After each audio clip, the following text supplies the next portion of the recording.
আমিও যেতে পারি, সমস্যা তো নাই। কারণ প্রেসিডেন্টের যে কাজ একটা অর্নামেন্টাল পোস্ট।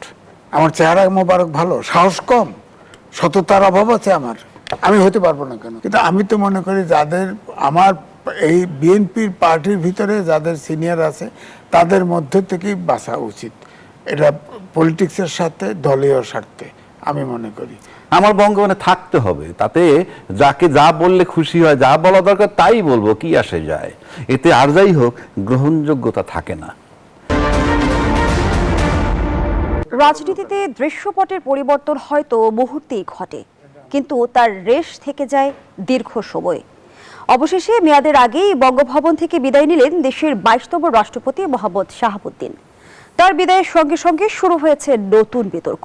কেউ বলছে তিনি সাংবিধানিক সংকটে রাষ্ট্রকে রক্ষা করেছিলেন, আবার কেউ বলছে তিনি ছিলেন জুলাই গণঅভ্যুত্থানের সময় নীরব সমর্থক, তাই পদত্যাগ নয়, বিচারই হওয়া উচিত। সংবিধানের 51 অনুচ্ছেদ কি তাকে দায়মুক্তি দেয়, নাকি সেই সুরক্ষা রাষ্ট্রপতির পদ ছাড়ার সঙ্গে সঙ্গেই শেষ হয়ে যায়? এদিকে আরেকটি প্রশ্ন সমান গুরুত্বপূর্ণ, এখন বঙ্গভবনের পরবর্তী বাসিন্দাকে বিএনপি কি দলীয় কোনো প্রবীণ নেতাকে রাষ্ট্রপতি করবে, নাকি সবাইকে চমকে দিয়ে আনবেন সম্পূর্ণ নতুন কোনো মুখ? বিচারের দাবি, সাংবিধানিক দায়মুক্তি, রাষ্ট্রপতি নির্বাচন এবং ক্ষমতার নতুন সমীকরণ। আজকের আলোচনায় আমরা খুঁজব বাংলাদেশের রাজনীতির পরবর্তী মোড় কোন দিকে। দর্শক, আমি ফারনাজ জুই, সবাইকে আমন্ত্রণ জানিয়ে শুরু করছি নিউজ 24 নিয়মিত আয়োজন জনতন্ত্র গণতন্ত্র। নিবেদন করছে আড়াইসিল স্টিল। আজকের আলোচনা এগিয়ে নিতে স্টুডিওতে আছেন দুজন সম্মানিত অতিথি। চলুন একে একে পরিচিত হই। আমার ডান দিক থেকে পরিচয় পর্ব শুরু করছি। আছেন এম এ আজিজ, সিনিয়র সাংবাদিক ও রাজনীতি বিশ্লেষক। আমার সর্বডানে আছেন অ্যাডভোকেট আবু হেনা রাজ্জাকি, আইনজীবী, সুপ্রিম কোর্ট ও রাজনীতি বিশ্লেষক। দুজনকেই স্বাগত জানাচ্ছি আজকের আলোচনায়।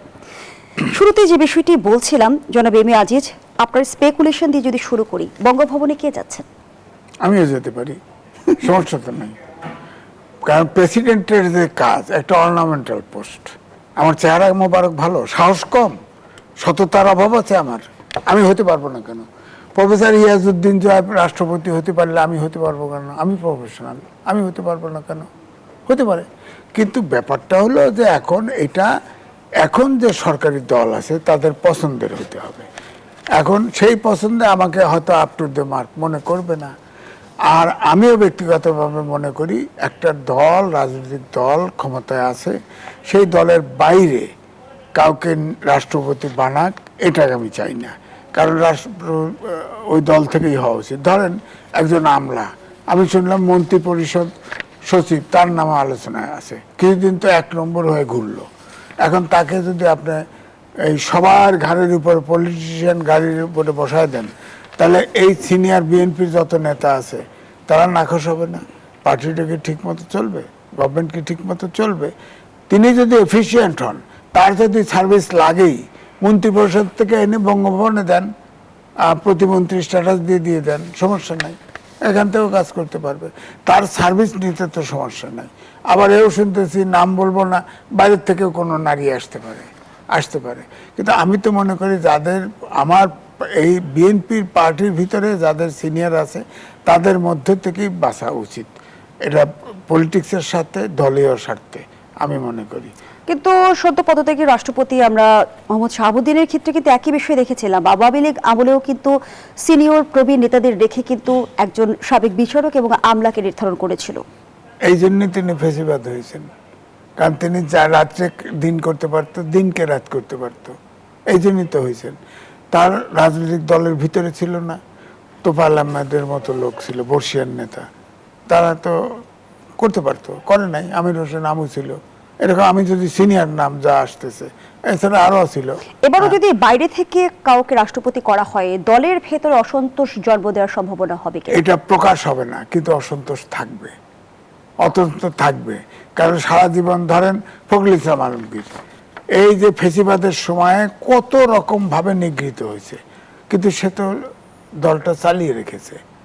এখন তাকে বাদ দিয়ে আপনি ধরেন আপনি প্রফেসর ওনাকে করলেন, ডক্টর মঈন খান করলেন, এর দ্বারা রাজনৈতিক দলে আছে তো 4-5 জন আছে তো, তাদের ভিতর থেকে রাষ্ট্রপতি হতে পারে।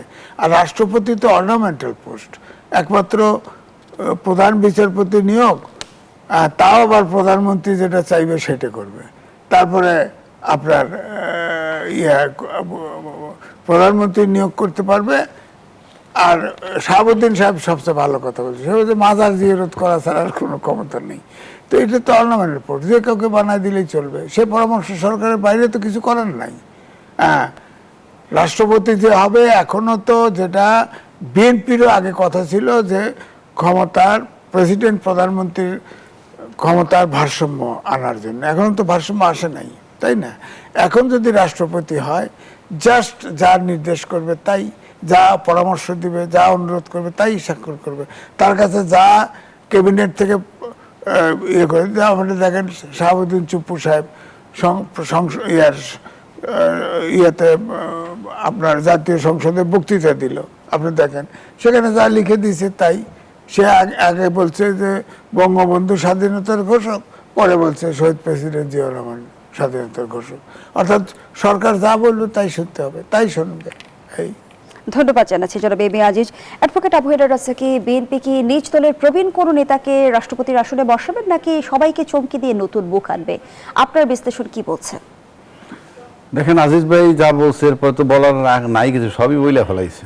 তবে তারপরেও বলি, রাষ্ট্রপতি যদিও উনি বলছেন একটা অলংকারিক পদ, কিন্তু রাষ্ট্রপতি কিন্তু সশস্ত্র বাহিনীর সর্বাধিনায়ক। আবার রাষ্ট্রপতিকে গুরুত্বপূর্ণ এই কারণে অধ্যাদেশও জারি করতে হয় পার্লামেন্ট যখন থাকে না। এই যেমন এখনো যদি এই মুহূর্তে কোনো জরুরি আইন করতে হয়, অধ্যাদেশ জারি করতে হলে রাষ্ট্রপতিই করবে, সংসদ আবার না বসার আগ তবে স্বাধীনভাবে করবে না, না, সেটা তো আরেক চ্যাপ্টার। আর কিন্তু প্রশ্ন হচ্ছে, আপনি রাষ্ট্রপতি কাকে বানাবে তার আগে ভাবতে হবে এই রাষ্ট্রপতিকে সরাইলো কেন। এই রাষ্ট্রপতিকে সরাইলো কেন যদি আপনি বুঝতে পারেন, তাইলে বুঝতে পারবেন যে কাকে বানাতে হবে। এই রাষ্ট্রপতিকে কি সরানো হয়েছে, নাকি রাষ্ট্রপতি নিজে পদত্যাগ করেছেন? রাষ্ট্রপতি নিজে যদি পদক্ষেপ মানে নিজে সরে যেত, তাইলে দুই বেলায় দুই পদের কথা উনি বলতেন না। যারা তাকে অরিজিনালি নিয়োগ দিছিল তারা তখন বলছেন যে বঙ্গবন্ধু স্বাধীনতার ঘোষক, আবার যখন এই সরকার আসলো তখন বলেন জিয়াউর রহমান স্বাধীনতার ঘোষক। এইটা বলতেন না যদি উনি স্বেচ্ছায় যাইতেন।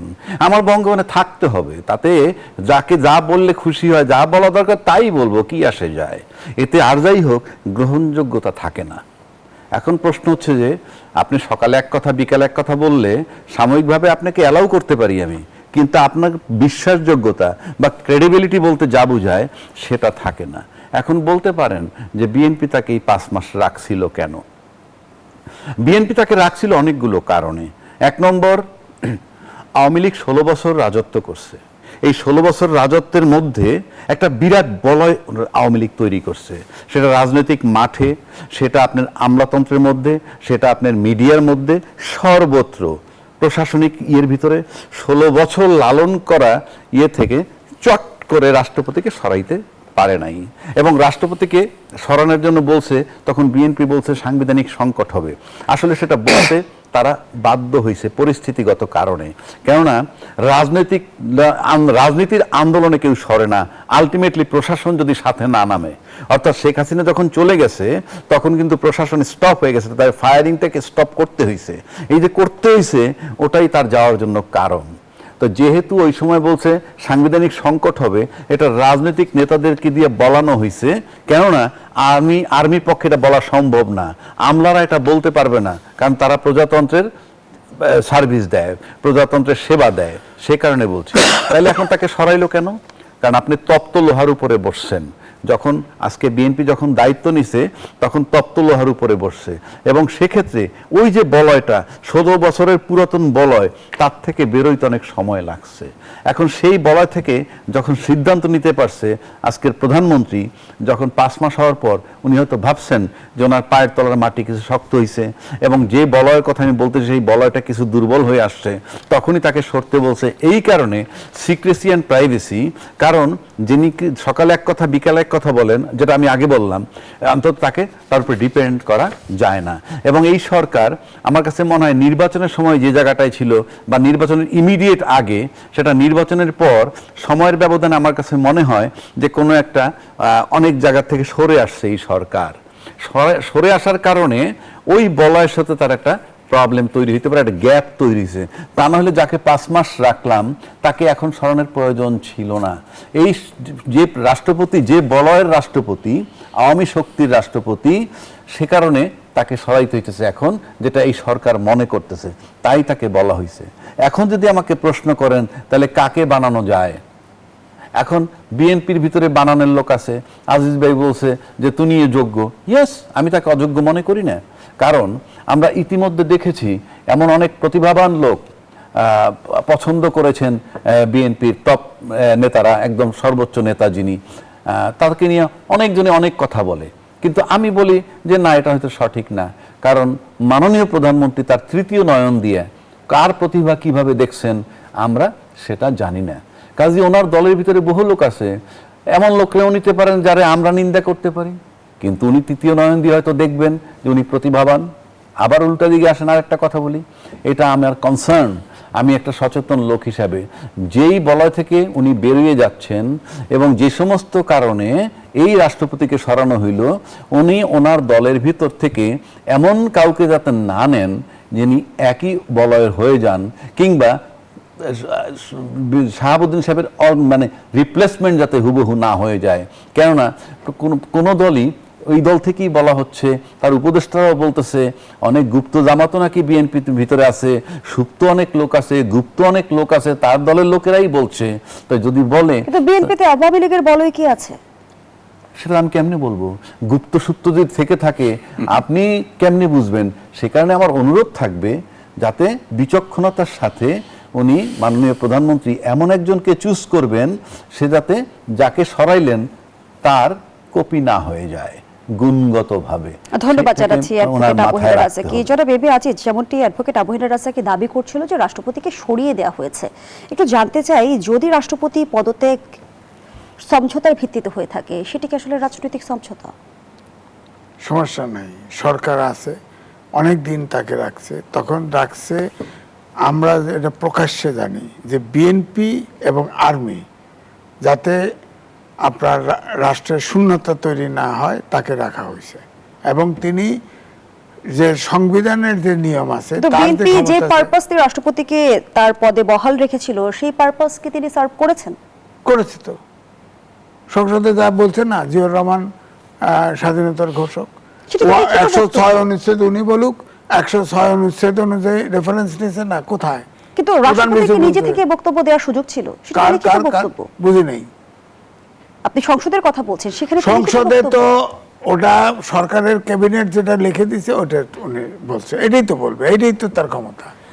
প্রধানমন্ত্রীর পরামর্শ ছাড়া তো কিছু তার করার এখতিয়ার নাই।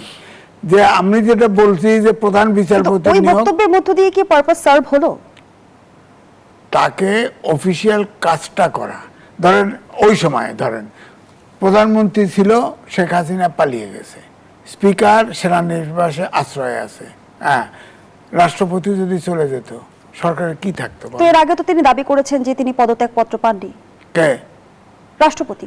সে তো, আমরা তো জানি তো, মানব জমিনের সম্পাদকের কাছে বলছে পান নাই, বলছে এটা সত্য। কারণ পদত্যাগপত্র আমরা যতটুকু শুনেছি, প্রধানমন্ত্রী ছিলেন শেখ হাসিনা, তিনি রেজিগনেশন লেটার লিখছিলেন, কিন্তু সে সময় পায় নাই, কারণ বঙ্গভবনে আসলে তো খতম হয়ে যায়। সুতরাং শেখ হাসিনা যেখানে জনগণ দিয়ে ক্ষমতাচ্যুত হয়েছে, সেখানে পদত্যাগ পত্র কি আসলে মুখ্য? দরকার ছিল, এখন তো হ্যাঁ দরকার ছিল। তাহলে স্মুথলি প্রধানমন্ত্রী যদি চলে যেত, এখন ধরেন এই যে 6 তারিখে সংসদ বাতিল করে দিচ্ছে, কোন একটিরে বাতিল করছে? আমি যদি প্রশ্ন করি, আমার তো প্রশ্ন আছে, এই প্রশ্ন থাকতো না। প্রধানমন্ত্রী যদি রেজিগনেশন দিত, সাথে সাথে সরকার বাতিল হয়ে যেত। অ্যাডভোকেট আবু হেনা রাজাকে আপনার কাছে বুঝতে চাই, গণঅভ্যুত্থান কি সংবিধান মেনে হয়েছে? সেটা ভিন্ন কথা। সে তো অনেক পুরনো প্রশ্ন আপনি নিয়ে আসলেন। আপনি আইন মেনে কি হয়? আপনি আইনের ভিতরে রেখেই তো মানুষকে 16 বছর নির্যাতন করছেন, আইনের ভিতরে রেখে। কোন আইন? যে আইনের ভিতরে রেখে নাকি আইনের অপব্যবহার করে? বলতেছি সেটাই তো। আপনি তো একটা আইন বানায় নিছেন আপনার মতো করে। যেমন ধরেন 70 অনুচ্ছেদ সংবিধানের, যে আপনি নিজে যদি পদত্যাগ করেন সংসদ সদস্য থেকে, তাইলে আপনার দলের থেকে পদত্যাগ করলে আপনার সদস্যপদ চলে যাবে। আবার দলীয় সিদ্ধান্তের বাইরে যদি ভোট দেন আপনার দলীয় পদ, এটা তো গণতন্ত্রের সিস্টেম না। তার মানে আমার ওপিনিয়নটাকে আপনি বন্ধ করে দিলেন। এখন আইন মেনে যেই জুলুম নির্যাতন হইতেছিল সেই আয়নাঘর আবার পুরনো কথা আনলেন, সেই আয়নাঘর, সেই বিডিআর হত্যা, সেই ক্রস ফায়ার, সেই বিনা বিচারে হত্যা, গুম, খুন, এইগুলোর থেকে পরিত্রাণ পাওয়ার জন্যে কোন আইন ছিল আপনার কাছে? আপনার হাতে কোন আইনটা ছিল? সেখানে আপনার এই জন্য বলা হয় ওই যে মব, যে কথাটা আমরা বলে আসছি, অতীতেও বলছি, এখনো বলছি, মব সন্ত্রাস যেটাকে বলি, মব কালচার যেটাকে বলি, সেটা কখনো কখনো সুবিচারও স্থাপন করে। সরকারকে সরানোর জন্য আপ্রাণ চেষ্টা করা হয়েছিল, বিএনপিও বলে দীর্ঘদিন তারা আন্দোলন করছে। তো সেটাকে কোন প্রক্রিয়া আপনি সরাবেন? আইনি প্রক্রিয়া তো সরাইতে পারতেন না। আইনি প্রক্রিয়া সরাইতে গেলে তো ওই 24-এর নির্বাচনের পর আবার 29 সাল পর্যন্ত অপেক্ষা করতে হইতো। সুতরাং তাকে সরানোর জন্য যে প্রক্রিয়া নেওয়া হয়েছে সেটা আইন মেনে করা হয় নাই, এবং আইন মেনে করা হয় নাই যেহেতু, এবং তারপরে যখন আমরা সেটার সুফল গ্রহণ করলাম, নির্বাচন হয়ে গেল, তারপরে অতীত আমরা ভুলে গেলাম, এটা ইনজাস্টিস। কারণ ওই সময় যে ঘটনাটা ঘটাইছিল তার বদৌলতে 29-এর বদলে 26-এ নির্বাচন আসছে, 29-এর বদলে। আচ্ছা, যেমন আজকে একটা কথা আসছে, রাষ্ট্রপতি অপসারণের পর বা পদত্যাগ করার পর আইনমন্ত্রী বলছে গুনে গুনে 90 দিনের মধ্যে নির্বাচন হতে হবে, 123 অনুচ্ছেদের কথা উল্লেখ করেছেন। তো আপনি ভালো করে যদি সংবিধানটা আপনার কাছে থাকে, ওই 123 নম্বর অনুচ্ছেদেই বলা হয়েছে সংসদ যদি কোনো কারণে ভেঙে যায় তাহলে 90 দিনের মধ্যে নির্বাচন হবে। এই প্রশ্নগুলো আমরা আজকে 8 মাস, 10 মাস, 1 বছর যাবত করতেছি। দুর্যোগ দুর্বিপাকের কথাও তো বলা আছে, আর সাথে আরো 3 মাস, 6 মাস, সর্বোচ্চ 180 দিন, কিন্তু আপনারা নির্বাচন করেছেন 18 মাস পর। এখন এই বিতর্ক এখন করে লাভ নাই। তবে আপনি লিখে রাখতে পারেন সময়ের ব্যবধানে এই প্রশ্ন আসবেই। যদি না আসতো তাহলে আজকে আইনমন্ত্রী কেন বলতেছে রাষ্ট্রপতির পদ শূন্য হয়েছে, 90 দিনের মধ্যে নির্বাচন হতেই হবে? তাহলে ওই নির্বাচন, এই প্রশ্ন ওনারা তো সংসদ নির্বাচনের সময় তুলেন নাই। তাহলে একটা প্রশ্ন আসে, সংসদ নির্বাচন হলো কোন আইনে, কোন সংবিধানে? এগুলো আমি বহুদিন আগে বলছি, এবং এখনো আজকে প্রসঙ্গ আসলো, সামনে এই প্রশ্ন আসবে এবং আসবে। ধন্যবাদ জানাচ্ছি অ্যাডভোকেট আবু হেনা রাজ্জাকি। জনাব এবি আজিজ, আমরা দেখেছিলাম অন্তর্বর্তীকালীন শাসনামলেও রাষ্ট্রপতির অপসারণের দাবি উঠেছিল, এবং ত্রয়োদশ নির্বাচনের পরপরও কিন্তু বিরোধী দল থেকে এই দাবিটা উঠেছিল। কিন্তু আমরা তখনও দেখেছি রাষ্ট্রপতি বহাল তবিয়তে ছিল। এখন ত্রয়োদশ নির্বাচনের ইতিমধ্যে 5 মাস অতিক্রম হয়েছে। এই যে একটা সামাজিক যোগাযোগ মাধ্যম থেকে বিভিন্ন গণমাধ্যমে যে গুঞ্জনটি উঠে এসেছে যে শেখ হাসিনার সঙ্গে ফোন আলাপের এক ধরনের গুঞ্জন, তার মধ্যে সত্যতা রয়েছে কি? এটা তো প্রমাণ নাই। টেলিফোন করতেও পারে, নাও পারে, আননোন নাম্বার থেকে ফোন করতে পারে, আপনি জানবেন কেমনে? সুতরাং এটা খুব হয়েছে, যে আলোচনা হয়েছে লন্ডন গিয়ে উনি চিকিৎসার নামে গিয়ে শেখ হাসিনার সাথে আলোচনা করেছে। এটা চাউর হয়ে গেছে, সারা বাংলাদেশে সবাই বলে। তো এটার প্রমাণ কই? কোনো একটা মিডিয়া, মাস মিডিয়া, এমনকি মাস মিডিয়াতে লেখে, তাও তো লেখে নাই কেউ। হ্যাঁ, তো এটা নিয়ে আমরা, যেটার প্রমাণ নাই সেটা। আর আমার কিন্তু ব্যক্তিগতভাবে ভিন্ন। শেখ হাসিনার নাগরিকত্ব আছে তো এখনো, তার প্রেসিডেন্ট ছিল সে। এখন যদি সে কথা বলতে চায়, সে তার রিস্ক আছে, আমি বুঝলাম। সরকার অন্য, প্রেসিডেন্টের সাথে সে কথা বলবে কেন, এই আর্গুমেন্ট আপনি করতে পারেন। কারণ এখন তো বিএনপি সরকারের প্রেসিডেন্ট সে, সুতরাং সে প্রেসিডেন্টের সাথে কথা বলতে পারে না। কিন্তু যদি বলেন যে মানবিক কারণে হোক আর যে কারণেই হোক তার ফাঁসির আদেশ হয়েছে, আলাপ করতে চাইলো, আলাপ যদি করেও ফেলে, হ্যাঁ, এটা বড় দোষ কেন হবে? বড় দোষ তো হওয়ার কথা নয়। সে তো, শেখ হাসিনা এখন মৃত্যুদণ্ড হয়েছে, সে দেশ থেকে পালায় গেছে, কিন্তু বাংলাদেশের নাগরিকত্ব আছে। হ্যাঁ, সেই অধিকারে তো প্রেসিডেন্টের সাথে যদি টেলিফোন ধরে কথা তো বলতে পারে। আমি কিন্তু এটাকে দোষ দেখি না। এটা ধরে রিজাইন করতে বলছে, এটাও আমি মনে করি না। কারণ এখন আমি মনে করি সামনে ধরেন আমরা, এখন এই সরকার ধরেন, এখন যে পরাশক্তিগুলো অ্যাক্টিভ যেভাবে, ধর যুক্তরাষ্ট্র বলেন, চীন বলেন, আমাদের 3 দিক ঘিরে পরাশক্তি যদি ভারত মনেও না করেন, ভারত তো সবসময় সরকারকে নেলদুপদর্জি, অর্থাৎ কেন্দ্রশাসিত সরকার রাখতে চায়, এরকম আচরণ করে। কিন্তু রাষ্ট্রপতি পদত্যাগের সাথে কোনোভাবে ভূ রাজনীতি কানেক্টেড কিনা? থাকতে পারে, কারণ এখন এখন ধরেন ভারত শেখ হাসিনাকে নিয়ে কি খেলা করতেছে, অনেকগুলো ইন্টারভিউ দিছে। আপনি তো সংবাদপত্রে থাকেন, বলেন তো দেখি একটা জায়গায় তার চেহারা দেখছেন, একটা জায়গায় তার ইন্টারভিউ নিচ্ছে কোনো রিপোর্টার দেখছেন? হ্যাঁ, কেউ দেখেন না। তার বোন, তার ছেলে, তার মেয়ে, তার আত্মীয় স্বজন, তারপরে 100-র অধিক 1000 নেতাকর্মী আছে, কোনোদিন কারোর সাথে ছবি দেখেছেন? তো এটা যে একমাত্র পৃথিবীতে বলা হয় ভারত হচ্ছে ওখানে গদি মিডিয়া আছে। গদি মিডিয়া মানে নরেন্দ্র মোদীর মিডিয়া, অনুগত মিডিয়া আছে। হ্যাঁ, যতই বলেন মিডিয়া আছে। সেখানে রয়টার্সে লাস্ট যে তার ইন্টারভিউ, অনলাইনে ইন্টারভিউ দিছে, সেটা তো বলা হয় যে ওটা তো রয়টার্সের। রয়টার্স হলে কি হবে, আপনার আছে না ওই সারা আন্তর্জাতিক গণমাধ্যমগুলো কেন শেখ হাসিনা সরাসরি সাক্ষাৎকার দিচ্ছে না? শেখ হাসিনা কি তাহলে ভারতে বন্দী অবস্থায় আছে? না, আমি তো তাই বলি, তাকে এখন কিরকম ভাবে রাখছে আমরা তো জানি না। তো সে সরাসরি ইন্টারভিউ, এইটাই তো আমি বলতে চাচ্ছি। সে, আপনি সাংবাদিক, ধরেন আমি সাংবাদিকতা করছি, আপনি বলেন তো কোনো ইন্টারভিউতে কোনো ব্যক্তির স্টেটমেন্ট দিলে রিপোর্টার থাকে না, প্রশ্ন দেখায় না? যে ইন্টারভিউ দেয় তারটা দেখেন না? টেলিফোনেও যদি কথা বলে টেলিফোনে ভয়েস দেখায় না? শেখ হাসিনার কোনো ইন্টারভিউতে কোনো অ্যাডভোকেট আবু রাজ্জাক, এই রহস্যের পেছনে কি কারণ থাকতে পারে? আমি একটা কথা বলি আপনাকে। আমি কয়েকদিন আগে দেখলাম সোশ্যাল মিডিয়ায় রেজাউল করিম, তাই তো অ্যাডভোকেট, আজকেও দেখছি।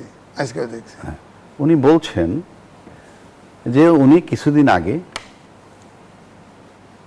দিল্লিতে গিয়ে শেখ হাসিনার সাথে দেখা করছেন, ওনার সাথে আরো কিছু লোক ছিল, এবং উনি বলছেন যে আমার সাথে উনি সশরীরে দেখা করছেন এবং উনি আগের চেয়ে উদ্দীপ্ত, এবং উনি আগে যেমন প্রধানমন্ত্রী থাকাকালীন যেরকম ছিলেন আজকে সেই একই রকম আছেন। ওনার দৃঢ়তা, ওনার একাগ্রচিত্ততা ইত্যাদি ইত্যাদি, এবং বারবার বলছেন যে উনি আমাদের সাথে সশরীরে আমাদের সাথে বসছেন এবং 6 ঘন্টা আলাপ করছেন। আমি শেষ করি। এখন প্রশ্ন হচ্ছে, যখনই আমি সিম্পলি বলবো যে জুয়ের সাথে আজকে আমার সাক্ষাৎ হয়েছে, একটা মিটিং হয়েছে, দ্যাটস অল। কয় ঘন্টা, কি আশয় বিষয়, বুদ্ধিদীপ্ত, দৃঢ়চিত্তের, এত কিছু বলার মানে কি? এত কিছু বলার তো প্রয়োজন নাই। যেমন আমার সাথে জুয়ের টেলিফোনে কথা হয়েছে, অথবা আমার সাথে তার ভিডিওতে কথা হয়েছে, দ্যাটস অল। ভিডিও মানে আপনার সাথে আমার দেখা হয় নাই ফেস টু ফেস, কিন্তু আমি ছবিতে কথা বলছি। টেলিফোনে কথা হবে মানে অডিও কথা হয়েছে। আর ওনার সাথে আমার সাক্ষাৎ হয়েছে মানেই উনি সশরীরে আসছেন। তারপরে এত বড় বিবরণ দেওয়ার কোনো মানে নাই, এবং 6 ঘন্টা ব্যাপী। আবার যদি মনে করেন উনি বন্দী থাকেন, তাহলে উনি বন্দী ছিলেন, এত কিছু বলার দরকার নাই তো, যে আমি ভারত সরকারের অনুমতি নিয়ে ওনার সাথে দেখা করেছি, এইটুক বললেই বোঝা যাবে যে উনি বন্দী। সুতরাং এই যে কথাগুলো বলতেছে, it is doubtful case. Number 1, আমার ব্যক্তিগতভাবে ধারণা ওনার সাথে আদৌ দেখা হয়নি, এবং নাহলে এই বিবরণের কোনো প্রয়োজন নাই। 6 ঘন্টা ব্যাপী কথা হয়েছে, দৃঢ়চেতা, একাগ্রচিত্ততা আগের মতোই আছে। এইসব বলার মানে হচ্ছে, আমরা যেমন 55 বছর যাবত বলে আসছি স্বাধীন বাংলাদেশ, মুক্তিযুদ্ধের চেতনা আমাদের ভিতরে, কিন্তু ইনশাআল্লাহ তাআলা মুক্তিযুদ্ধের চেতনার নামে দেশটার 12টা বাজাইছি, বিনা বিচারে হত্যা, আয়নাগর ইত্যাদি ইত্যাদি আমরা করছি চেতনার নামে। সবই তো চেতনা। আরে যেই দেশের লোকের নিরাপত্তা আপনি দিতে পারেন না, সে যে কোনো ফর্মই হোক, আপনার যদি শত শত লোক মারতে হয়, আপনি কোনোভাবেই কোয়ালিফাইড না রাষ্ট্র চালানোর জন্য। সেই কারণে বলছি, বাস্তবতায় আমরা যে দেখছি যে সদ্য পদত্যাগী রাষ্ট্রপতির বিচারের দাবি তুলেছে বিরোধী দল। বিচারের আওতায় আনা কি সম্ভব, নাকি ওই যে সংবিধানের 51 অনুচ্ছেদ তাকে সুরক্ষা দেবে? আমি বিস্তারিত আইনি ব্যাখ্যাটা আপনার কাছ থেকে শুনবো বিরোধী। মনে রাখেন তাহলে। হ্যাঁ, দর্শক, গণতন্ত্রের এই পর্যায়ে একটা বিরতি নিচ্ছে, সাথেই থাকুন। আবার আমন্ত্রণ, দেখছেন নিউজ 24 এর নিয়মিত আয়োজন গণতন্ত্র। নিবেদন করছে RICL স্টিল। আমরা আবারও ফিরছি আলোচনায়। অ্যাডভোকেট আবু রাজ্জাককে যে প্রশ্নটি রেখে বিরতিতে গিয়েছিলাম, ইতিমধ্যেই বিরোধী দল সদ্য পদত্যাগী রাষ্ট্রপতির বিচার দাবি জানিয়েছে। একটু জানতে চাই যে রাষ্ট্রপতিকে কি আইনের আওতায় আনা সম্ভব, নাকি সংবিধানের 51 অনুচ্ছেদ তাকে সুরক্ষা দেবে? রাষ্ট্রপতি তার পদে অধিষ্ঠিত থাকাকালীন সময় তার বিরুদ্ধে আপনি কোনো ফৌজদারি মামলা করতে পারবেন না। এখন আসেন, অতীত যদি দেখেন, এরশাদ সাহেবের বিরুদ্ধে মামলা হয়েছে, উনি জেলেও দণ্ড ভোগ করছেন। ক্ষমতা থেকে সরে যাওয়ার পর তারপরে তর্কে খাতিরে বেগম খালেদা জিয়ার বিরুদ্ধে মামলা হয়েছে, শেখ হাসিনার মৃত্যুদণ্ড হয়েছে। এখন রাষ্ট্রপতি যে শাহাবুদ্দিন সাহেব, অনেকে অনেক কথা বলে উনি সাংবিধানিক জটিলতা এড়ানোর জন্য তাকে রাখা হয়েছিল ইত্যাদি ইত্যাদি, কিন্তু আপনি অপরাধ কিভাবে হয়, কতগুলো অপরাধ আছে, এই অপরাধগুলা আপনি কোনো মার্সি নেই। আপনি যদি সুস্পষ্টভাবে ভায়োলেশন অফ কনস্টিটিউশন করেন, যেখানে আপনি একটা সাংবিধানিক পদ হোল্ড করেন, আপনি বাংলাদেশের রাষ্ট্রপতি। রাষ্ট্রপতি মানে কি? রাষ্ট্রের সর্বোচ্চ সম্মানের জায়গাটা। আপনার দায়িত্ব কতটুক, কর্তব্য কত, সেটা পরের চ্যাপ্টার। আচ্ছা, সেখানে বসে যদি আপনি এই সংবিধানের লঙ্ঘন করেন, এর অপরাধ আপনি কি দিয়ে মানে কাটাবেন?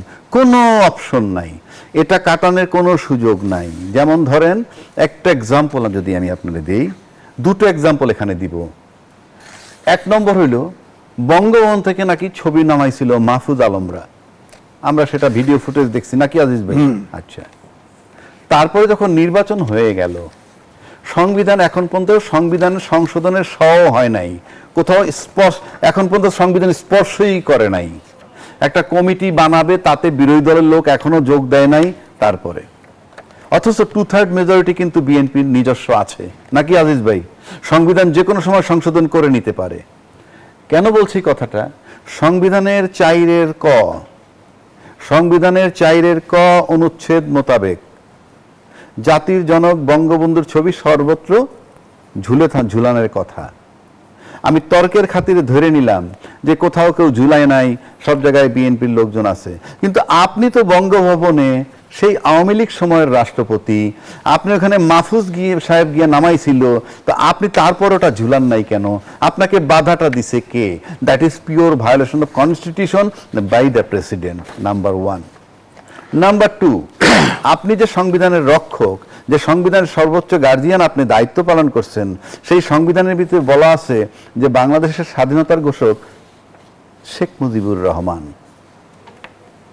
আপনি নিয়োগ পাওয়ার পর তাই বলছেন যে স্বাধীনতার ঘোষক, পার্লামেন্টের দ্বারা বলছেন বঙ্গবন্ধু শেখ মুজিবুর রহমান, ফাইন। আবার এই সরকার ক্ষমতা আসার পর আপনি জাতীয় সংসদে গিয়ে বললেন স্বাধীনতার ঘোষক জিয়াউর রহমান। আমি আবার বলছি, কে ঘোষক না, সেই বিতর্কটাই কিন্তু আমরা এই মুহূর্তে নাই। কিন্তু আপনার হাতে সংবিধান লেখা যেটা, সেটা যদি আপনি পাঠ করতে না পারেন, আপনার তো ওই দিন ওই মুহূর্তে রিজাইন দেওয়া উচিত ছিল। আপনি কোন সাহসে, কোন শক্তিতে, কিসের ভিত্তিতে ভায়োলেশন অফ কনস্টিটিউশন, সংবিধান লঙ্ঘন করে আপনি এই সংসদে ভাষণ দিলেন? সংবিধান লঙ্ঘন রাষ্ট্রদ্রোহিতার শামিল। আমি অন্য অপরাধ সবই বাদ দিলাম, সংবিধান লঙ্ঘন করা রাষ্ট্রদ্রোহিতার শামিল। সুতরাং এখানে তার বিচার হতে পারে, তার বিরুদ্ধে 1। 2, কেউ আবার ব্যাখ্যা দিচ্ছেন যে আমরা সংশোধন করে নিব, শুধরাই নিব। যখন শুধরাবেন তখন, কিন্তু এর আগ পর্যন্ত যে অন্যায় অপরাধটা হইল, এটার কিন্তু কোনো এন্ডিং নাই। ফৌজদারি অপরাধের কোনো তামাদি নাই, লিমিটেশন নাই, যে কোনো সময় এটা স্টার্ট হতে পারে। তো যেই রাষ্ট্রপতি আপনার সংবিধান এইভাবে লঙ্ঘন করে, তাকে তো বিশ্বাস করা যায় না। আর এই বিশ্বাস করা যাকে যায় না, রাষ্ট্রপতি পদটা যতই অলংকারিক বলুক, এটা কিন্তু একটা অবাধ বিচরণের সবচেয়ে বড় ক্ষেত্র। উনি আর্মিতে ঢুকতে পারেন, উনি সশস্ত্র বাহিনীর সর্বাধিনায়ক, ওনার লোক, ওনার পক্ষ থেকে বঙ্গভবন গণভবনে মানে তারেক রহমান সাহেব প্রধানমন্ত্রীর কাছে যাতায়াতের সুযোগ আছে, সব সেক্টরে বিচরণ করার ক্ষমতা আছে। সেক্ষেত্রে সিক্রেসি অ্যান্ড প্রাইভেসি খুবই ইম্পর্ট্যান্ট একটা ইস্যু। এই কারণে তাকে সরানোটা যেমন জরুরি ছিল, একইভাবে আজকে সংবিধান লঙ্ঘনের দায়ী তার ট্রায়াল মানে শুরু হতে পারে বলে আমি কনসার্ন এবং ব্যক্তিগতভাবে তাই মনে করি। কি হবে না হবে সেটা বড় কথা না। উনি নিজে ওনার দলে থেকে উনি বঙ্গবন্ধুকে অপমান করেছেন, আমি বলবো ওনার কথা, উনি সংবিধান লঙ্ঘন করেছেন। রাষ্ট্রপতি কি কোনো দলের হয়? দলের বিষয় না তো, আপনি সংবিধান তো মানবেন, আপনি সংবিধান মানবেন তো। You don't have the right to violate constitution. আপনি সংবিধানে লেখা আছে একটা, পার্লামেন্টে পড়তেছেন একটা, এই রাইটটা আপনাকে কে দিছে? It is pure violation constitution. সুতরাং উনি আইনের ঊর্ধ্বে না। রাষ্ট্রপতি ততক্ষণ ছিলেন আইনের ঊর্ধ্বে, কিন্তু এখন উনি বিচারের আওতায় আসতেই পারেন এই গ্রাউন্ডে। সেকেন্ড, শেষ করে দিয়ে আরেকটা কথা, উনি যত কথাই বলেন না কেন অলংকারিক পদ, কই আপনার চোখের সামনে যখন এত লোক মারা যাচ্ছে, এত শিশু, যুবক, কৃষক সব হত্যা হইতেছে, আপনাকে টাচ করে নাই?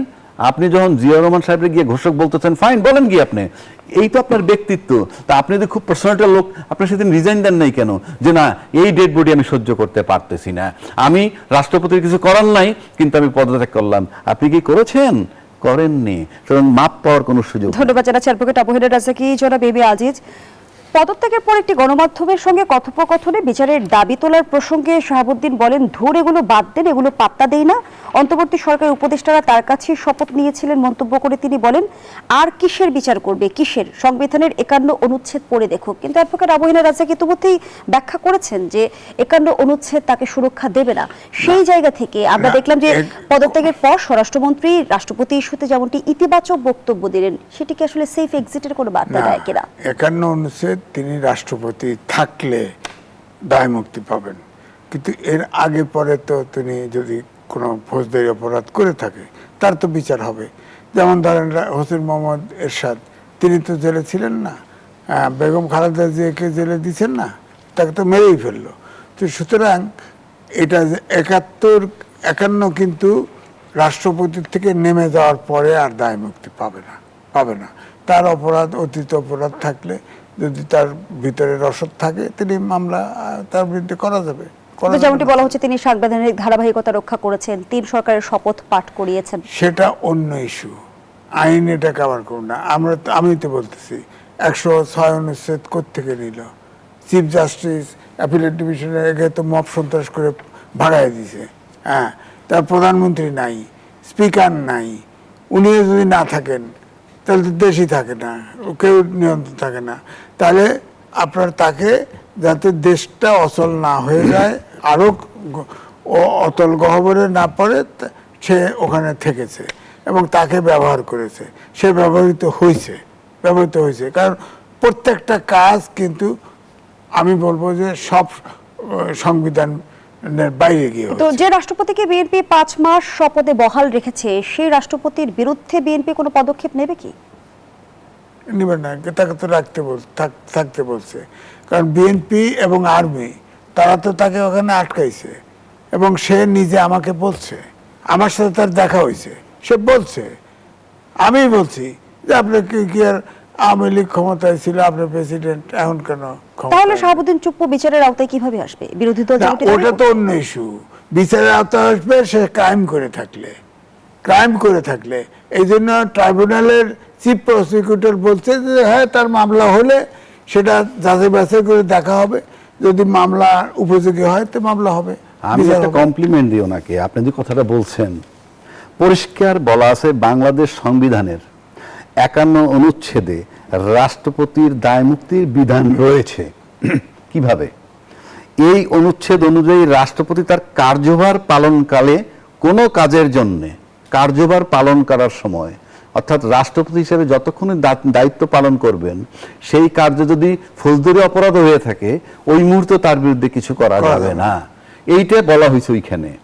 এটার মানে এই না যে পরে অ্যাকশন নেওয়া যাবে না, ওই সময় করা যাবে না। কারণ আপনাকে সংবিধান রক্ষা করবেন, আপনি সেখানে আপনি সংবিধান ভায়োলেট করতেছেন। এটা কি বৈধ নাকি? এটা কি বললে হবে? তাহলে তো সংবিধানের কোনো মূল্যই নাই। অর্থাৎ ওই সময় আপনাকে বলা হবে না, আপনার অ্যাকশনটা যাবে পরে। That is honour to the president. সুতরাং এটা আপনাকে, এটার মানে হচ্ছে আপনি পরিণতি ভেবে কাজ করবেন। এটা একটা ডাইরেকশন, আপনি পরিণতি ভেবে কাজ করবেন। আপনি আইনের ঊর্ধ্বে না, কিন্তু আপনি যতক্ষণ বঙ্গভবন রাষ্ট্রপতির বসে থাকবেন অতক্ষণ আপনি আইন আপনাকে পাবে না। এটা হইল ওই অনুচ্ছেদের বক্তব্য। বিরোধী দলীয় চিফ হুইপ নাহিদ ইসলাম যেমনটি বলেছেন, গণভোটের রায় বাস্তবায়ন না করলে সরকারকে সহযোগিতা করা হবে না। বিরোধী দল যদি সরকারকে অসহযোগিতা করে, সরকারের জন্য কতটা চ্যালেঞ্জ তৈরি হবে? প্রশ্নটি রাখছি। আবারও বিরতির সময় হয়েছে, বিরতি নিয়ে ফিরছি। দর্শক, জনতন্ত্র গণতন্ত্রের এই পর্যায়ে আবারও বিরতি নিচ্ছি, সাথেই থাকুন। ফিরে এলাম, দেখছেন জনতন্ত্র গণতন্ত্র, নিবেদন করছে আড়াইসির স্টিল। আমরা আবারও ফিরছি আলোচনায়। অ্যাডভোকেট আবু হেনা রাজাকি, যেমনটি বিরোধী দলীয় চিফ হুইপ নাহিদ ইসলাম বলেছেন, গণভোটের রায় বাস্তবায়ন না করলে সরকারকে সহযোগিতা করা হবে না। তিনি বলেছেন সরকার 5 বছর মেয়াদও পূর্ণ করতে পারবে না। বিরোধী দল যদি অসহযোগিতা করে, সরকারের সামনে কি কি চ্যালেঞ্জ তৈরি হবে? শুনেন, এটা তো ন্যাচারালি আপনি তো, যদি তারা অসহযোগিতা করতে চায় গণভোট বাস্তবায়ন না করলে, আর রাজনীতি যদি আপনি এই মুহূর্তে ধরেন, এই মুহূর্তে এই এনসিপির রাজনীতি একটাই আছে, গণভোটের আলোকে জুলাই সনদ বাস্তবায়ন। এছাড়া তাদের সামনে আর কোনো রাজনৈতিক বক্তব্য নাই। রাজনৈতিক বক্তব্য আর কি আছে? আপনি যদি পার্লামেন্টের দিকে তাকান, পার্লামেন্টে এখন 3টা দল আছে, বিএনপি, জামাত এবং এনসিপি। বিএনপি 2/3 মেজরিটি পাইছে। বিএনপি এখন শুধু শব্দ করবে, আমরা সংসদীয় সংশোধন কমিটি বানাবো, সংবিধান আপনারা আসেন, না আসলেও কিছু আসে যায় না। আবার তারা গেলেও কিছু আসে যায় না, কারণ তারা গিয়ে যদি ভেটো দেয় কাজ হবে না, কারণ 2/3 মেজরিটি তাদের আছে। এগুলো বলতে হয়, বলার খাতিরে বলা। আচ্ছা, জামাত ইসলাম কোনো ডিস্টার্ব করবে বলে পার্লামেন্ট ভেঙে যাক, আমার কাছে মনে হয় না জামাত ইসলাম এটা চাবে, কারণ সে 68টা সিট পাইছে আর নারী আসন নিয়ে 76টা সিট পাইছে, জীবনের সর্বশ্রেষ্ঠ অর্জন। এবং তারা জানে তারা কখনো ক্ষমতায় যাবে কিনা আমি জানি না, যাইতে চায় কিনা তাও আমার সন্দেহ আছে, কারণ দে আর এনজয়িং দেয়ার টাইম। কি সুন্দরভাবে আছে। বিরোধী দলীয় নেতা হিসেবে একটা কত রকমের সুযোগ সুবিধা, বলতেও তো ভালো লাগে। বিরোধী দলীয় নেতা 76টা মেম্বার অফ পার্লামেন্টের নেতৃত্ব দিছে, সুতরাং তারা ভাঙতে চাইবে না পার্লামেন্ট। আবার যদি আপনি এনসিপির দিকে আসেন, তারা চিন্তা করবে এই হাতিয়ার নিয়ে আমরা মাঠে থাকব, এবং এটা যৌক্তিক হাতিয়ার যে আপনি গণভোট যদি বাস্তবায়ন না করেন, জুলাই সনদ যদি বাস্তবায়ন না করেন, সেই যে 4 কোটি ভোটার আমরা যে বলি 15 বছরে তৈরি হয়েছে, সেগুলো তাদের পিছনে থাকবে। অর্থাৎ তাদের দলটাকে ঘোচানোর জন্য, দলটাকে স্ট্রং করার জন্য এই 6টা সিট তাদের দরকার, এবং পার্লামেন্টটা লম্বা সময় থাকুক সেটা। এবং এইটা থাকলেই যে পার্লামেন্ট টিকে গেলেই যে সরকার খুব ভালোভাবে থাকবেন তাও কিন্তু না। এই কারণে না, কারণ আমার ইন্টারনাল প্রবলেমের চেয়ে এক্সটার্নাল প্রবলেমটা এখানে এখন এই মুহূর্তে বেশি। এটার কারণ হচ্ছে আপনি জিও পলিটিক্সের দিকে যদি আসেন, 3টা দেশের তুখোর খেলা চলছে এখানে, বিশেষ করে চায়না, আমেরিকা এবং ইন্ডিয়া। তো চায়না এবং আমেরিকা কিন্তু 2টা পরাশক্তি এখানে আছে। 2টা পরাশক্তির পাশে কিন্তু ইন্ডিয়া খুব বড় শক্তি না। এই 2টা পরাশক্তিকে মোকাবেলা করা এই সরকারের জন্য খুবই গুরুত্বপূর্ণ, নাম্বার 1। নাম্বার 2 হচ্ছে সরকার একটা রুটিন কাজ করতেছে। আপনি দেখেন রুটিন কাজ কোনটা, ওই যে আমরা দিন আনি দিন খাই যেরকম, অর্থাৎ আপনার রেগুলার কিছু ভ্যাট কালেকশন হয় সরকারের, রেগুলার কিছু ট্যাক্স কালেকশন হয়, রাজস্ব বলতে যেটা বোঝায়, সেটা দিয়ে সরকার চলতেছে রুটিন চলা। কিন্তু ইনফ্যাক্ট আপনি ভালো করে যদি চিন্তা করেন, গত 5 মাসে এই নির্বাচনের পর তেমন কোনো ভালো পদক্ষেপ কিন্তু হয় নাই। মানে রুটিন মাফিক চলতেছে, সরকারটা স্থবির হয়ে আছে আমার কাছে মনে হয়। সুতরাং তার অর্থনৈতিক যে চাঙ্গা করার জন্য, অর্থনীতির চাঙ্গা করার জন্য তার যে ঘাটতি বাজেট দিছে, সেগুলোর চিন্তা একটা মারাত্মক ব্যাপার। আবার তার 2 লক্ষ না, সম্ভবত 6,95,000 কোটি টাকা আসবে রাজস্ব থেকে ধরছে বাজেটে, সেটা কঠিন, আশাটা খুবই কঠিন। এবং সরকার অনেক কঠোর পদক্ষেপ নিয়েছে ট্যাক্স কালেকশনের জন্য। আপনি যদি জনগণ না দিতে পারে আপনি কি করবেন? আপনি কাস্টডিতে নিয়ে গেলেই লাভ হবে না, দিতে না পারলে। সুতরাং তার ইন্টারনাল প্রবলেমের চেয়ে ইন্টারনাল প্রবলেম অর্থনৈতিক, এটার জন্য আপনার পার্লামেন্টের আন্দোলন লাগবে না, এবং আপনার অন্য জায়গা থেকে যে কমিটমেন্ট পাবেন, IMF, ওয়ার্ল্ড ব্যাংক, আজকে যদি প্রসেস শুরু করেন 2 বছরে পান কিনা সন্দেহ, কারণ যে সমস্ত শর্ত তারা আরোপ করবে তাতে আপনার টাকা পাওয়া কঠিন। টাকা দেওয়ার মাত্র একটা মাত্র দেশই আছে, চায়না।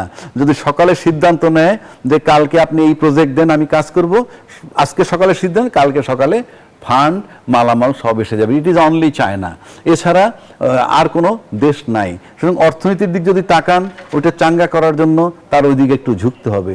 আবার এমন একটা চুক্তি আমেরিকার সাথে হয়েছে, আমি বলি না রাষ্ট্রের জন্য ভালো বা মন্দ, সেটা বড় কথা না। আমেরিকার সাথে বাংলাদেশের চুক্তি হয়েছে, সেই চুক্তিতে সবচেয়ে বেশি বাধাপ্রাপ্ত হবে চায়না। এটা অনেকে যত লোক তর্ক করে, তারা কিন্তু ওই চুক্তিগুলো পড়েনি। ওখানে যে সমস্ত ক্লজগুলো দিছে তাতে সবচেয়ে বেকায়দায় পড়বে চায়না। এবং সেই চায়না সে কারণেই এই যে খলিলুর রহমান সাহেবের ভোট দিছে যখন নির্বাচন হয়েছে জাতিসংঘের, কেন ভোট দিছে জানেন? চায়না হিসাব করছে আমেরিকার সাথে খলিল সাহেবের খুবই ভালো সম্পর্ক, সুতরাং আমার নেগোশিয়েট করতে হইলে এমন একজন ব্যক্তি দিয়ে আমি আমেরিকার সাথে নেগোশিয়েট করব যে ব্যক্তি দুইজনের কাছে গ্রহণযোগ্য, চায়নার কাছেও এবং আমেরিকার আবার কাছেও। পুরো কথাটাই বলতে হচ্ছে যে ভূ রাজনীতিতে আসলে চ্যারিটি বলতে কিছু নেই, সবই আসলে কোথাও চ্যারিটি বলতে কেন, ভূ রাজনীতি কেন, আপনার ডোমেস্টিক রাজনীতি আমার ইন্টারনাল, সেখানে কোন প্রেমটা আছে, সেখানে নির্মমতা আছে, ক্ষমতায় থাকতে হলে। সুতরাং নাহিদরা যেটা বলছে সেটা ওই আন্দোলন করবে, তাদের ঘর গুছানোর জন্য 5 বছর মেয়াদ চায়, প্লাস ওই আন্দোলন তাদের দাবি দেওয়া যৌক্তিক। ধন্যবাদ জানাচ্ছি। জনাব এ বি আজিজ, সিলেটের সমাবেশে জামায়াতের আমির বলেছেন ঢাকার জন্য ডাক আসবে, ঘরে ঘরে লড়াইয়ের দুর্গ করতে হবে। এর আগে তিনি অনিবার্য বিপ্লবের কথা বলেছিলেন। সম্প্রতি নাহিদ ইসলাম আবারও গণঅভ্যুত্থানের হুঁশিয়ারি দিয়েছেন। সেই জায়গা থেকে জানতে চাই, সামনের দিনে কি বিরোধী দল সরকার পতনের আন্দোলনের কথা ভাবছে? এখানে 2টা জিনিস, আমি রাজ্জাকি ভাই একটা বলল, তারা আন্দোলন করবে না, এইভাবেই রাখবে, এইভাবেই থাকবে, এই কিছু কি মারবে, কুসুম কুসুম উকি ঝুঁকি সম্পর্ক মারার নেই। পেছনে কি কারণ? কুসুম কুসুম সম্পর্ক, এই যে রাজনৈতিক ব্যাখ্যা দিল, এইটাই ব্যাপার। লাভ তো নাই তাদের। দুই হলো পার্লামেন্ট ভেঙে লাভ কি, তার লাভ কি? পার্লামেন্ট সরকার ভেঙে তো লাভ নাই তাদের লাভ নাই তো, তারা তো আরো চাপে পড়বে। সুতরাং পার্লামেন্ট ভাঙবে না তারা যেটা বলতেছে সেটা হচ্ছে যে ধরেন আপনার আওয়ামী লীগকে নিষিদ্ধ রেখে, কার্যক্রম নিষিদ্ধ রেখে সন্ত্রাসবিরোধী আইন পাশ করছে না, জামাত বসেছিল তো, এনসিপি অবশ্য ওয়ার্কআউট করছিল তো।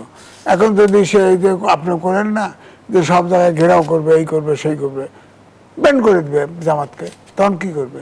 আইন তো আছে, আইন তো ওনারা বসে থেকে করছে। হ্যাঁ, সন্ত্রাসবিরোধী আইন আছে না, আপনার আইনশৃঙ্খলা পরিস্থিতি অবনতি ঘটালে নিষিদ্ধ করে দেবে, কি করবেন আপনি? এই ধরনের আইন আমি বারবার বলি এটা কালো আইন। যে আইন ধরেন জামাত ক্ষমতায় গেল, সে তো বিএনপিকে নিষিদ্ধ করতে পারে। আওয়ামী লীগ 10 বছর 20 বছর 100 বছর পরে ক্ষমতা, সেও আসে আরেকজনকে নিষিদ্ধ করতে পারে। এই আইন করে কেন? 1974 সালে স্পেশাল পাওয়ার অ্যাক্ট আছে, আজ পর্যন্ত কোনো সরকার বাতিল করে না। হ্যাঁ, অথচ ওই আইন একদম কালো আইন, যে কোনো ব্যক্তিকে সরকার ইচ্ছে করলেই ধরে নিতে পারে, ধরে নিয়ে জেলে দিতে পারে। একদিকে আপনি বলছেন সরকার ও বিরোধী দলের মাঝে এক ধরনের কুসুম কুসুম সম্পর্ক, আবার দেখা যাচ্ছে সংবিধান সংশোধন নিয়ে এক ধরনের টানাপোড়েন রয়েই গেছে।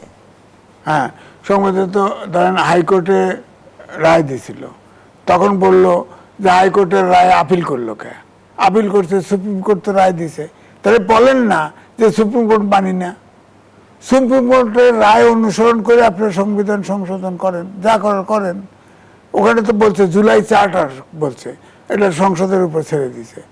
তো আপনার সংসদে আলোচনা করেন, কমিটি করেন, সংসদীয় কমিটি করে করেন, অভ্যুত্থানের শক্তি আপনারা মিলেমিশে করেন, সমস্যা নেই। আমাদের তো আর ওরা বাধা দিতে যাব না। আপনার সুপ্রিম কোর্টের রায় মানবেন তো, মানতে হবে তো। রায় যৌক্তিক দিক অযৌক্তিক দিক, আমার পক্ষে দিক বিপক্ষে দিক, সুপ্রিম কোর্টের রায় তো মানতে হবে। সুপ্রিম কোর্ট তো সংসদকে দায়িত্ব দিয়েছে। এই বাস্তবতায় অ্যাডভোকেট আবুহেলের রাজ্জাকি পর্যন্ত সংশোধনীর যে রায় আমরা দেখলাম, তার বার্তা কি এমন যে সংবিধান সংশোধনী শেষ কথা না? সংবিধান শুনে আমি একটা কথা বলি, এই যে কথাটা এতক্ষণ হইতেছিল যে সংবিধান সংশোধন করার একটা কমিটি বানিয়েছে, সেখানে বিরোধী দল থেকে তালিকা চায়। বিরোধী দল যদি মনে করে তাদের রাজনীতি টিকায় রাখবে, তাহলে এই কমিটি তাদের যাওয়া উচিত না। কেন যাওয়া উচিত না?